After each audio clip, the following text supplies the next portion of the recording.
Private bankers हैं और government of India के जो बैंकर्स हैं, जो नेशनलाइज बैंकर्स हैं, अगर वर्क कल्चर प्राइवेट बैंक में बेहतर है, वो बेहतर प्रॉफिट देते हैं, वर्क कल्चर अच्छा है, सब कुछ अच्छा है, तो फिर सरकार का यह फेल्योर है वही कल्चर सरकारी बैंकों में क्यों नहीं का राष्ट्रीयकरण और प्रीवी पर समाप्त करना और पाकिस्तान जो हमारा दुश्मन कंट्री था उसको दो भाग में तोड़ना, इसकी तारीफ पूरी हिंदुस्तान की जनता। जो अंतिम यात्रा शुरू हुई थी उसमें वर्तमान प्रधानमंत्री पैदल बिना चप्पल जूता के अंतिम जो संस्कार हुआ था उसमें इसी दिल्ली के सड़कों पर चले थे। तो इतना भी रिस्पेक्ट नहीं है। आपके वाजपेयी जी तारीफ कर चुके हैं इंदिरा गांधी का, उन्होंने दुर्गत 1969 को late prime minister Indira Gandhi ने 19 बैंकों का राष्ट्रीयकरण किया था। और इंदिरा गांधी ने जो बैंकों का राष्ट्रीयकरण किया, क्यों किया था? आज मोदी जी और बीजेपी की जो सरकार है बार बार कहती है कि समाज का अंतिम पायदान पर जो आदमी खड़ा है उसके लिए बैंकिंग सेवा पहुंचनी चाहिए। इंदिरा गांधी की भी सोच यही थी कि जो अंतिम जो साहूकार बड़े बड़े बिजनेस घराना से बैंक लोन जो उद्योगपति थे वो लोग बैंक लेते थे, कॉमन मैन बैंक में पहुंच नहीं पाता था। इसी को ध्यान में रखते हुए इंदिरा गांधी ने नेशनलाइज किया। फिर 1980 में भी हुआ नेशनलाइज। क्या इंदिरा गांधी सरकारी बैंक को नहीं संभाल पा रहे, प्राइवेट को क्यों दे रहे हो भाई? कोई तो वजह तुम्हारी कमजोरी है ना, दे रहे हो जी। कोई तुम्हारी कमजोरी है तो बैंक वाले तो पहले ही पिस रहे थे, अभी पिस रहे हैं। पहले सरकार के अंदर पिस रहे थे, अब वो प्राइवेट। किसके पास जाएं बताओ, किसके पास जाएं? धरने पे बिठाने के लिए इस उम्र में, मेरी 80 साल की उम्र है, इस उम्र में मैं सड़क पे आ गया। मेरे साथ कई साथी ये देखिए खड़े हैं, दिखाई शक्ल दिखाई इनकी, ये सब रिटायरीज हैं, ये सड़कों पे आए हैं। कौन लाया? पेंशन बढ़ा दोगे ना, फर्क पड़ने वाला नहीं है। आप हमारी पेंशन अपडेट नहीं कर रहे 24 साल 25 साल से, जबकि हमारा पैसा पड़ा है। इतना पैसा पड़ा है कि किसके लिए रखा है? आसपास कुछ बैंक कर्मचारी मौजूद हैं, इनसे हम बात करते हैं। सर, आप लोग जो यहाँ पे प्रदर्शन कर रहे हैं, क्या लगता है जो पेंशन को अपडेट नहीं किया गया, क्या सरकार आपकी मांगे सुनेगी? लेकिन तमाम ये तो आप लोगों का फंडामेंटल राइट है, तो क्या लगता है आपकी मांगे सुनेगी? ऐसा लगता है कि सरकार हमारी मांगे सुनेगी। ऐसी कोई बात नहीं है। जब कोई चीज़ गलत होती है सरकार के पास जाती है तो सरकार को ये चाहिए उन लोगों की बात सुने, उनको बुला के अपने पास बिठाएं और उसकी बात सुने। और हमको ये चाह रहे हैं, हम कई सालों से प्रयास कर रहे हैं, और सरकार को ये पता होना चाहिए कि बैंक के रिटायर्ड कर्मचारियों की जो पेंशन है वो पिछले 30 साल से रिवाइज नहीं हुई है। जबकि सेंट्रल गवर्नमेंट में हर पे कमीशन के साथ पेंशन रिवाइज होती है और रिजर्व बैंक के अंदर भी पेंशन रिवाइज हो चुकी है।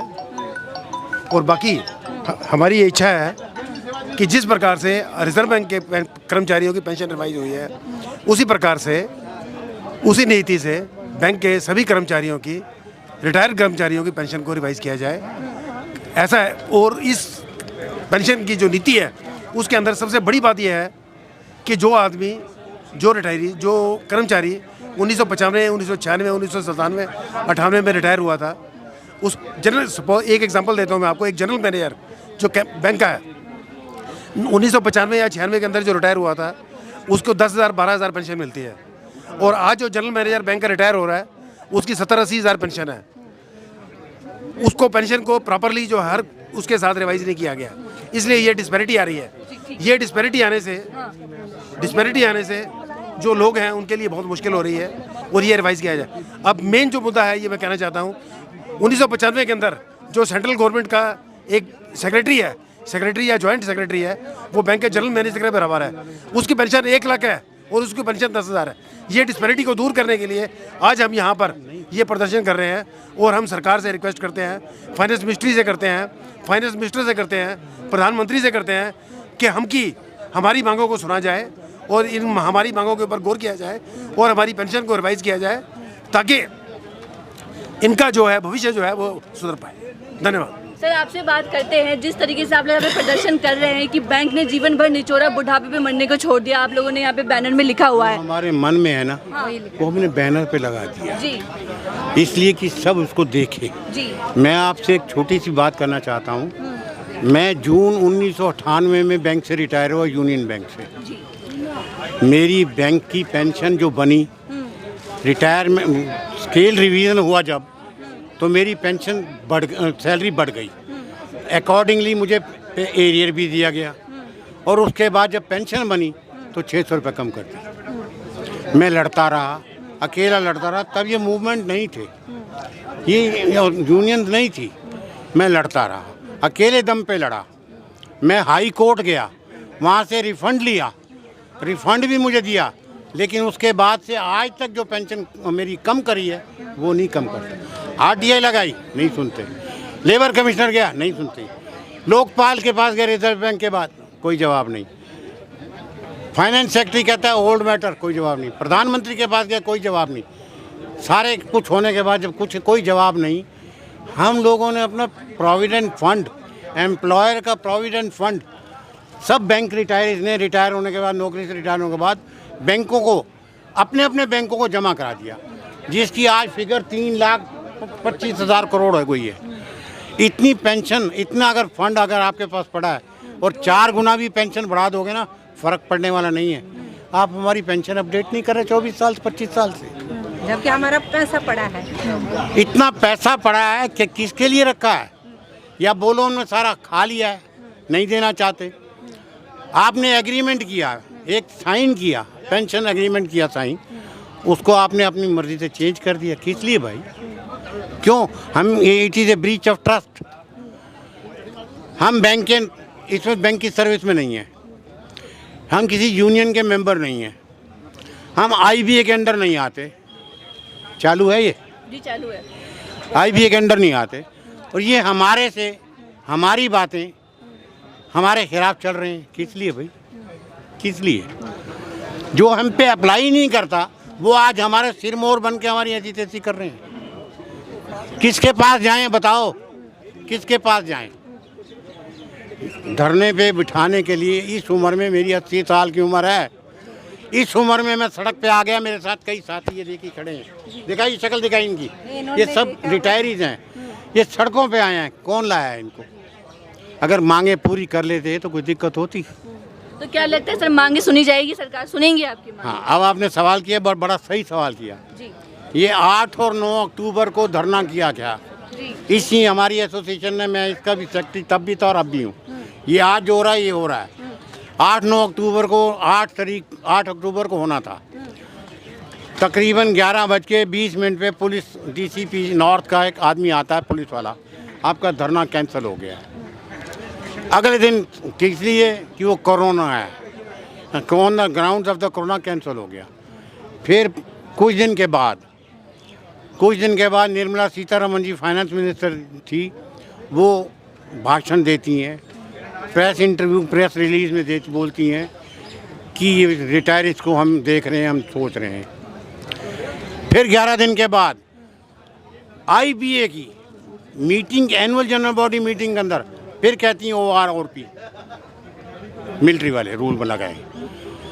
फैमिली पेंशन हमारी 15% थी, उसे 30% किया जाता है। उस दिन से पेंशन अपडेशन का मामला आज तक गर्म है, कोर्टों में चल रहा है। कभी पता नहीं, कोई पता नहीं कब हो जाए, लेकिन हो नहीं रहा। आज इसलिए करा है कि मजबूर कर दिया, तो फिर हम आ गए और अभी डिक्लेयर किया है कि हम आगे और बढ़ाएंगे। तो ये पिछली बार जब हुआ तो आज तो कुछ ना कुछ तो होगा ही ना, असर तो पड़ेगा। सर, मेरा आप लोगों से आखिरी सवाल है, जिस तरीके से बैंकों को प्राइवेटाइज किया जा रहा है, इसको, इस मुद्दे को आप कैसे देख रहे हैं? बैंकों का निजीकरण जिस तरीके से किया जा रहा है। मैं मैडम, जब सरकारी बैंक को नहीं संभाल पा रहे, हाँ। प्राइवेट को क्यों दे रहे हो भाई? हाँ। कोई तो वजह तुम्हारी कमजोरी है ना, दे रहे हो। जी। कोई तुम्हारी कमजोरी है तो बैंक वाले तो पहले ही पीस रहे थे, अभी पीस रहे हैं। पहले सरकार के अंदर पीस रहे थे, अब वो प्राइवेट वाले पीसेंगे। यहाँ धरना देने का 3 मुख्य कारण है। हाँ। 3 मुख्य बिंदु मैं बता देता हूँ जिससे कारण आना पड़ा। आप जानते हैं कि जहाँ जितना भी बैंक में पेंशन है वो सब सरकारी बैंक है, पूर्ण स्वामित्व का बैंक है, सरकार द्वारा पूर्ण स्वामित्व का बैंक है। रिजर्व बैंक ऑफ इंडिया भी पूर्ण स्वामित्व का बैंक है। तो रिजर्व बैंक ऑफ इंडिया को कर दिया, पेंशन अपडेशन करके पेंशन में बढ़ोतरी कर दिया, परंतु दूसरे बैंक को क्यों नहीं? ये सबसे बड़ा ज्वलंत प्रश्न है कि रिजर्व बैंक ऑफ इंडिया को भारत सरकार ने पेंशन अपडेशन कर दिया, उनकी पेंशन में बढ़ोतरी कर दिया। दूसरी सबसे बड़ी बात है कि कोई दूसरा कारण नहीं है दूसरे बैंक का और pension reserve bank of India और जितने भी बैंक है सबका पेंशन रेगुलेशन एक है। स्टेट बैंक ऑफ इंडिया हो या दूसरे नेशनलाइज बैंक हो या आरबीआई, सबका पेंशन रेगुलेशन एक है। तो एक के साथ ये कर रहे हैं, दूसरे के साथ सौतेला व्यवहार कर रहे हैं, तो इसके खिलाफ हम लोग हैं। तीसरी बात ये है कि पेंशन फंड आप देख रहे हैं, लिखा हुआ है, हम लोग के बोर्ड में भी लिखा हुआ है 3,25,000 करोड़ रुपया है। ये पेंशन है और इसका नाम है पेंशन ट्रस्ट फंड। तो ट्रस्ट का मतलब ये होता है कि उसका मैनेज करने के लिए, उसको प्रबंधन के लिए जो बेनिफिशियरी है उसी का अधिकार है। परंतु अफसोस की बात यह है और आश्चर्य का विषय ये है कि एक भी पेंशनर उसमें ट्रस्टी मेंबर नहीं है जो कि उस फंड को मैनेज करे, और वो फंड का दुरुपयोग बैंक द्वारा सरकार के इशारे पे कर रही है। निजीकरण पे हो गया, निजीकरण पे बोलूँ अब बहुत थोड़ा सा इसको मेरा भी ले लेंगे। मैं अजीत सिंह आप पटना से आया हूँ। एक्चुअली मैं देना बैंक में सीनियर मैनेजर था, अभी वह बैंक ऑफ बड़ौदा में मर्ज कर दिया है। 19 जुलाई 1969 1969 को late prime minister Indira Gandhi ने 19 बैंकों का राष्ट्रीयकरण किया था। और इंदिरा गांधी ने जो बैंकों का राष्ट्रीयकरण किया, क्यों किया था?